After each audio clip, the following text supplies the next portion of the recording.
નમસ્કાર દર્શક મિત્રો, કરુણા ટોક્સમાં આપનું સ્વાગત છે. વંદે ગૌ માતરમ. દોસ્તો, તમારા ગામમાં કેવો વરસાદ? જો તમે દક્ષિણ ગુજરાત કે મધ્ય ગુજરાતમાં રહેતા હો તો 2 દિવસથી ભારે વરસાદ પડી રહ્યો છે. બીજો રાઉન્ડ છે આ વખતે ત્યાં. પણ જો આપણે સૌરાષ્ટ્ર, કચ્છ કે ઉત્તર ગુજરાતમાં હોઈએ તો હવે સારો વરસાદ આવ્યો છે એમ કહીએ. સૌરાષ્ટ્રના કેટલાક ભાગોમાં 15-20 દિવસ પહેલાં સારો વરસાદ હતો, પણ એ બહુ લિમિટેડ એરિયામાં. પણ 2 દિવસથી સૌરાષ્ટ્રમાં જે રીતે માહોલ બંધાણો છે વરસાદનો, અને જે રીતે વરસાદ કાલથી શરૂ થયો છે તો ખૂબ આશા જાગી છે. અને દક્ષિણ ગુજરાતમાં તો નદીઓ જેને કહેવાય ને કે ગાંડી તૂર થઈ છે એવો વરસાદ પડી રહ્યો છે. સુરતની વાત કરો, વલસાડની વાત કરો, નવસારીની વાત કરો, ખૂબ વરસાદ, અતિ વરસાદ. હજારો લોકોનું સ્થળાંતર કરવું પડ્યું કાર તણાણી વરસાદના પાણીમાં. અબોલ જીવોને રેસ્ક્યુ કરવું પડ્યું, બચાવવા પડ્યા. ખૂબ ભારે વરસાદ દક્ષિણ ગુજરાતમાં પડ્યો છે અને હજી પણ પડી રહ્યો છે. હવામાન વિભાગ, આપણો ઇન્ડિયન મેટીરિયોલોજીકલ ડિપાર્ટમેન્ટ, જે ભારતનો હવામાન વિભાગ હોય છે, એની અમદાવાદ કચેરીએ આજે સવારે જે આગાહી કરી છે એ લેટેસ્ટ આગાહી અત્યારે મારી પાસે આવી છે, તો થોડી એના વિશે મારે વાત કરવી છે. ખાસ કરીને હવામાન વિભાગે જે વાત કરી છે 24 તારીખ એટલે આજથી, આજ સવારથી 24 તારીખની સવારથી સૌરાષ્ટ્રમાં, સૌરાષ્ટ્રને કચ્છ આમ તો એ ગણાવે છે પણ મેઇનલી સૌરાષ્ટ્રમાં વધુ વરસાદ હોય છે. એટલે સૌરાષ્ટ્રમાં 24 તારીખે સાંબેલા ધારે એક્સ્ટ્રીમલી હેવી, જેને કહેવાય સાંબેલા ધારે વરસાદ પડશે. નદી નાળા ઉભરાઈ જાય, નદીઓ ગાંડી તૂર થઈ જાય એવો વરસાદ 24મી તારીખ એટલે કે આજ રાત સુધીનો બતાવે છે હવામાન વિભાગ પોતાની આગાહીમાં સૌરાષ્ટ્ર અને કચ્છમાં. પણ મેઇનલી આપણે સૌરાષ્ટ્ર ઉપર અત્યારે ફોકસ કરીએ, કારણ કે કચ્છમાં થોડો ઓછો અને મોડો વરસાદ આવતો હોય છે. પણ આજે ત્યાં પણ સારો વરસાદ થઈ શકે છે હવામાન વિભાગના જણાવ્યા મુજબ. આવતીકાલ 25 તારીખ અને શનિવાર, આજે 24 ને શુક્રવાર, એક્સ્ટ્રીમલી હેવી, અતિ ભારે સાંબેલા ધારે. આવતીકાલે 25 તારીખે શનિવારે સૌરાષ્ટ્ર અને કચ્છમાં ભારે વરસાદ પડી શકે છે એવું હવામાન વિભાગ કહે છે. ભારે વરસાદ, જેને કહેવાય કે 5, 7, 8 ઇંચ વરસાદ ક્યાંક પડી જાય એને કહેવાય ભારે વરસાદ. તો હવામાન વિભાગની આગાહી છે સૌરાષ્ટ્ર અને કચ્છમાં આવતીકાલે 25મીએ ભારે વરસાદ પડી શકે છે. આજે 24મીએ અતિ ભારે વરસાદ પડી શકે છે. અને 26 તારીખ એટલે કે રવિવાર, પરમ દિવસે રવિવારે સૌરાષ્ટ્ર અને કચ્છમાં ફરીથી ભારે વરસાદ પડી શકે છે. એટલે હવામાન વિભાગે 3 દિવસની આગાહી કરી છે સૌરાષ્ટ્ર કચ્છ માટે. આજે શુક્રવાર 24મી તારીખ અતિ ભારે સાંબેલા ધારે મુશળધારે, કાલે 25 અને 26 શનિ અને રવિવારે ભારે વરસાદ. તો 3 દિવસ સૌરાષ્ટ્ર કચ્છમાં અતિ ભારે અને ભારે વરસાદ પડવાની પૂરી સંભાવના છે. એવું પણ માનવામાં આવે છે કે સૌરાષ્ટ્ર કચ્છનો એક પણ ભાગ કોરો નહીં રહે 3 દિવસમાં.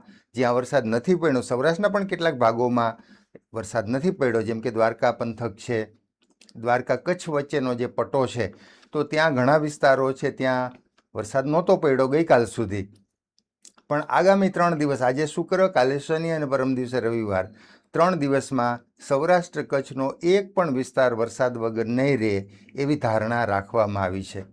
હવામાન વિભાગની ગુજરાત માટેની આગાહી છે. મધ્ય ગુજરાતમાં તો બહુ પડ્યો છે, પડે છે. દક્ષિણ ગુજરાતમાં અતિ પડ્યો છે, હજી પડે છે.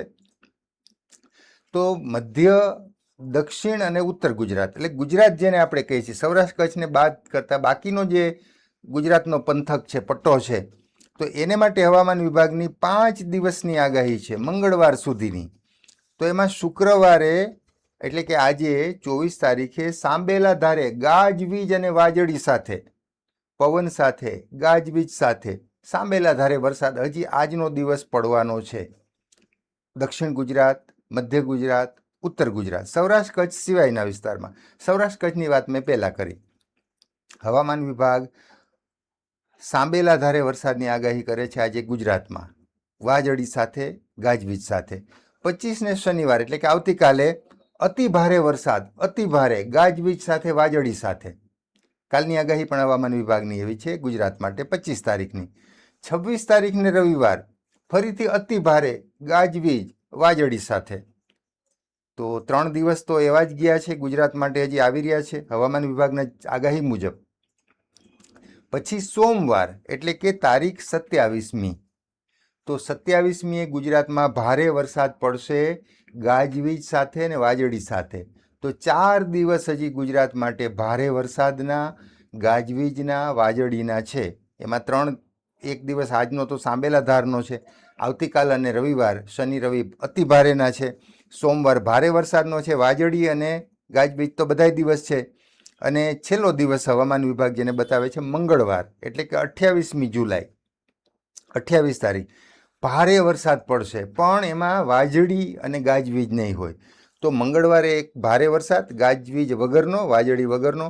બાકીના જે દિવસો છે સોમ, રવિ, શનિ અને આજ તો અતિ ભારે વરસાદ, extremely heavy rain with lightning. તો ગાજવીજ સાથે ભારે વરસાદ, અતિ ભારે વરસાદ ગુજરાત માટે હજી 5 દિવસ ક્રુશિયલ છે, મહત્વના છે. સૌરાષ્ટ્ર માટે આજથી 3 દિવસ, સૌરાષ્ટ્ર અને કચ્છ માટે આજથી 3 દિવસ બહુ મહત્વના છે. તો મિત્રો, મેઘરાજાની કૃપા તો 5 દિવસમાં, 3 દિવસમાં આપણી વચ્ચે જ્યાં નથી થઈ ત્યાંય થઈ જવાની છે, જ્યાં થઈ છે ત્યાં બીજો રાઉન્ડ આપણે ગણીએ. પણ ગુજરાતમાં, દક્ષિણ ગુજરાતમાં ભારે નુકસાન છે. સુરત, નવસારી અને વલસાડ જિલ્લો, ત્યાં અસંખ્ય લોકોને મુશ્કેલી પડી છે, અબોલજીવોને મુશ્કેલી પડી છે, વાહન ચાલકોને મુશ્કેલી પડી છે, રસ્તા ધોવાઈ ગયા છે, નદીઓ બેફામ ઉભરાઈ ગઈ છે. પણ આ તો મેઘરાજા છે ભાઈ, એને તો કોણ રોકી શકે. તો ત્યાં હજી 4 દિવસ 5 દિવસ સંભાળવાનું છે. સૌરાષ્ટ્રમાં અને કચ્છમાં 3 દિવસ સંભાળવાનું છે. તો આપણે સલામત રહીએ, શક્ય હોય ત્યાં સુધી ઘરમાં રહીએ. જરૂરી હોય તો ચોક્કસ બહાર જવું પડે, નોકરી ધંધા માટે જવું પડે, પણ જ્યાં જરૂર નથી તો બિનજરૂરી આવન જાવન ના કરીએ. નદીના વિસ્તારમાં ખાસ તો એની આજુબાજુમાં ન જઈએ, કારણ કે કેટલા બધા ડેમના દરવાજા ખોલવામાં આવી રહ્યા છે. સરકાર તરફથી, સિંચાઈ વિભાગ તરફથી જાહેરાત થતી જ હોય છે, પણ કદાચ આપણા ધ્યાનમાં ન આવી હોય જાહેરાત, તો પરિસ્થિતિનો તાગ મેળવીને ઘરમાં રહીએ, સલામત રહીએ. શક્ય ત્યાં સુધી બહાર ના નીકળીએ, નદીના વિસ્તારમાં આવન જાવન ના કરીએ. અને ખાસ કરીને કાચા મકાનમાં, એવા મકાનમાં કોઈ રહેતું હોય તો એ સલામત સ્થળે ખસી જાય. સરકારી મકાનોમાં, શાળાઓમાં કે અન્ય જે સરકારી ઇમારતો હોય છે એમાં તંત્ર તરફથી પણ વ્યવસ્થા કરવામાં આવતી હોય છે. સરકાર પણ 2 દિવસથી એકદમ સક્રિય છે. મુખ્યમંત્રી, નાયબ મુખ્યમંત્રી દક્ષિણ ગુજરાતનો જાયજો લઈ રહ્યા છે. નાયબ મુખ્યમંત્રી તો ત્યાં નવસારી કાલના પહોંચી ગયા છે. અધિકારીઓ પણ સક્રિય છે, તંત્ર સંપૂર્ણપણે સક્રિય છે. પણ વ્યક્તિગત રીતે આપણી જવાબદારી છે કે આપણે પણ સલામત રહીએ, આપણા બાળકોને સલામત રાખીએ. મોટાભાગના વિસ્તારોમાં શાળાઓ, કોલેજો બંધ કરી દીધી છે જાહેર. દક્ષિણ ગુજરાતમાં અને મધ્ય ગુજરાતમાં તો કરી જ દીધી છે. સૌરાષ્ટ્રમાં પણ કદાચ જો એવી પરિસ્થિતિ થાય તો અહીં માટે પણ એવી જાહેરાત થઈ શકે છે ગમે ત્યારે. તો ખાસ થોડું આપણા બાળકોનું ધ્યાન રાખીએ, આપણું ધ્યાન રાખીએ. અને હા, આપણી સાથે જોડાયેલા આપણા પરિવારના સભ્યો જેવા અબોલ જીવો, ગાય, ભેંસ, બકરી, જે પણ આપણી આજુબાજુમાં આપણા જીવો છે એનું પણ ખાસ ખ્યાલ રાખીએ. તો બસ આજે આટલી વાત કરવી હતી. ખૂબ સારી મેઘ કૃપા થઈ રહી છે, પણ એનાથી આપણને નુકસાન ન જાય એટલું ખાસ આપણે સંભાળવાનું છે. બસ ફરી પાછા કોઈ નવી વાત સાથે, નવા વિષય સાથે મુલાકાત કરશું. ત્યાં સુધી રજા આપશો. નમસ્કાર.